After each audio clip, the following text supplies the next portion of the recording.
జై శ్రీరామ్. అందరికీ నమస్కారం. వెల్కమ్ టు న్యూస్ అఖండ. నేను మీ కస్తూరి శ్రీధర్. మిత్రులారా, మన భారతదేశానికి అలాగే మన పొరుగు దేశమైనటువంటి బంగ్లాదేశ్కు మధ్యన కొంతకాలం నుంచి వివాదం అయితే రోజు రోజుకు ముదిరిపోతుంది. ఈ క్రమంలో బంగ్లాదేశ్ క్రికెట్ బోర్డు పిచ్చి చేష్టలతో ఐసీసీ T20 వరల్డ్ కప్ నుంచి వైదొలిగింది. అయితే ఈ విషయంలో పాకిస్తాన్కు చెందినటువంటి నేతలు మన భారతదేశాన్ని అలాగే మన BCCIని తప్పుపడుతున్నారు. మన భారత పేరు వింటేనే వణికిపోయేటటువంటి పాకిస్తాను ఇప్పుడు బంగ్లాదేశ్ను అడ్డం పెట్టుకొని డైలాగులు కొడుతుంది.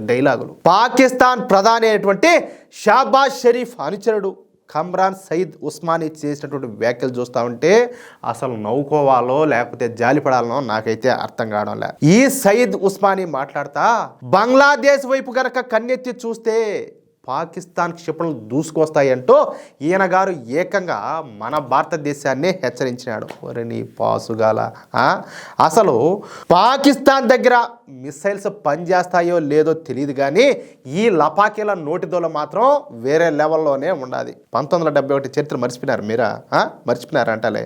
ఏ బంగ్లాదేశ్ గురించి ఈరోజు పాకిస్తాన్ మాట్లాడుతాందో అదే గడ్డ పైన 1971లో 30 లక్షల మందిని ఊచకోత కోసింది ఇదే పాకిస్తాన్ సైన్యం. ఎవరో ఈ పాకిస్తాన్ సైన్యమే.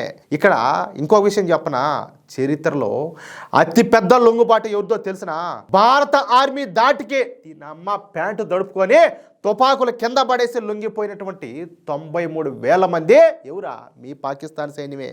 ఆ రోజు మా జవాన్లు ప్రాణభిక్ష పెడితేనే మీరంతా కూడా బతికిపోయినారు. ఇప్పుడు అదే బంగ్లాదేశ్ కోసం మా మీద మీరు యుద్ధం చేస్తారా? మీకు అంత దమ్ముండదా? మీకుండదా? వాళ్ళకుండదా? కాదులే, మేము తినే దాంట్లో ఒక ముక్క బారేచ్చే మీరు ఎత్తుకొని ఒక దేశం అని చెప్పి పోయినారు.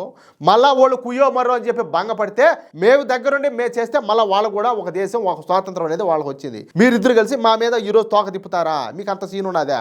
అరే ఇక్కడ ఇంకొక మాట, మిసైల్స్ అన్నావు కదా, ఏదో మిసైల్స్ దూసుకొచ్చాయి పాకిస్తాన్ నుంచి. అసలు మిసైల్స్ గురించి మాట్లాడే సీన్ మీకు ఉండదా అంటాలే. మీ మిసైల్స్ లక్ష్యాన్ని చేరుకుంటాయో లేదో తెలియదు కానీ మా భారతదేశం దగ్గర ఉన్నటువంటి S-400 లాంటి డిఫెన్స్ సిస్టమ్స్ మీ గడ్డ మీద నుంచి ఎగిరినా కూడా గాల్లోనే పేల్చేస్తాయి. చూడలా ఆపరేషన్ సింధూర్ టైంలో ఏం జరిగిందా? భారతీయులందరి తరఫున నేనైతే ఒక హెచ్చరిక చేస్తున్నా, మా భారతదేశం జోలికి గనక వస్తే ప్రపంచ పటంలో ఏదా మీ పాకిస్తాన్ ఎక్కడున్నదో వెతుక్కోవాల్సి వస్తుంది. గుర్తుపెట్టుకోండి. అయినా కూడా అప్పుల కోసం ప్రపంచ దేశాల ముందు చెప్పబట్టుకొని తిరిగేటటువంటి దేశం మీది. మీ పాకిస్తాన్లో కరెంట్ ఉండదు. కనీసం గోధుమ పిండి బస్తా కోసం జనం ప్రాణాలు తీసుకుంటున్నారు. ప్రపంచంలోనే అగ్రగామి ఆర్థిక వ్యవస్థగా ఎదిగినటువంటి మా భారతదేశాన్ని మీరు బెదిరించడమా? ఇదంతా కూడా చూస్తా ఉంటే అడుగు తినేవాడికి 66 కోరికల నెట్ ఉన్నది. అవునా కాదా? మీ లంగా తెలివితేటలతో బంగ్లాదేశ్లో ఉన్నటువంటి రాజకీయ సంక్షోభాన్ని వాడుకొని అక్కడ మళ్ళీ పాకిస్తాన్ జెండా ఎగరేయాలని చెప్పి చూస్తున్నారు. ఏది తెలియని వాళ్ళు ఎవరు లేరు ఇక్కడ.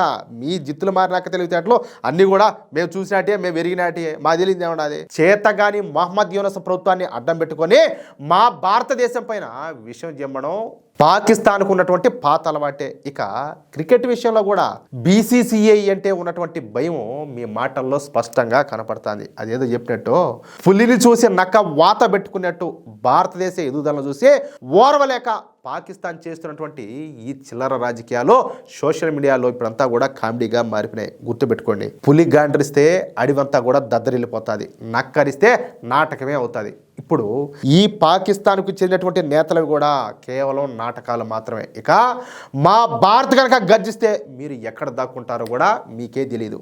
మీరు మమ్మల్ని బెదిరించవలేనారా? కాదు, మాతో జరిగినటువంటి ఏ యుద్ధంలో అయినా కానీ దేంట్లో అయినా కూడా మా మీద మీరు పైచేయి సాధించారా? ఏదైనా చరిత్రలో ఉండదు అలాంటి దాఖలాలు ఏమన్నా? మీదెంత, మీ బతుకెంత? అడక తినే బతుకులో మీరేంద్రా స్వామి మమ్మల్ని బెదిరించేది?